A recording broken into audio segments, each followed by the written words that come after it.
Dans un instant, mais d'abord on revient sur cette étrange soirée d'hier côté socialiste, soirée de défaite, mais qui a vu, dans le même temps, Ségolène Royal prendre tout le monde de court en présentant son score comme la première pierre d'un renouveau à gauche. Alexandre Cara, Maricro.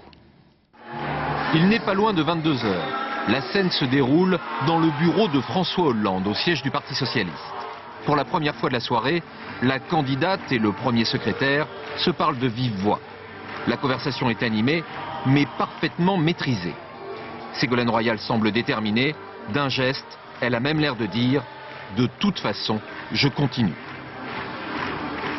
Mais ce n'est que l'un des épisodes d'une soirée étonnante.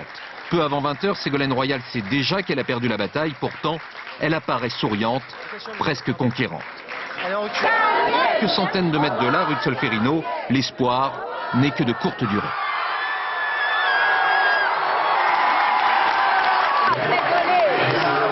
Je pense qu'il faut continuer, faut pas se laisser abattre et puis aller voter massivement pour les législatives. On a eu 12 ans de Chirac, 5 ans de Sarko au gouvernement, on en redemande encore, les Français en redemandent, enfin moi c'est un non-sens total. Je suis déçue aussi et j'ai peur de ce que ça va donner 5 ans sous Sarkozy. 20h03, Ségolène intervient et le ton n'est pas celui de la défaite.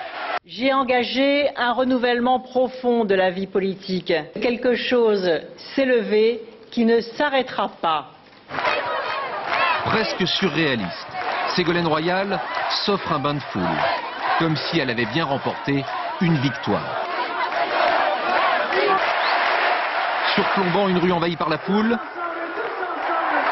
pendant plus d'une demi-heure, elle s'adresse à ses supporters, au point de leur faire oublier le résultat des urnes, allant jusqu'à leur donner la parole. Vous avez pris la parole et vous allez la garder.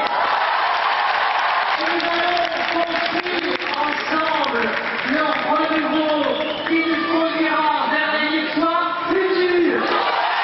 Minuit passé, ils sont encore quelques centaines, retardant le moment de rentrée.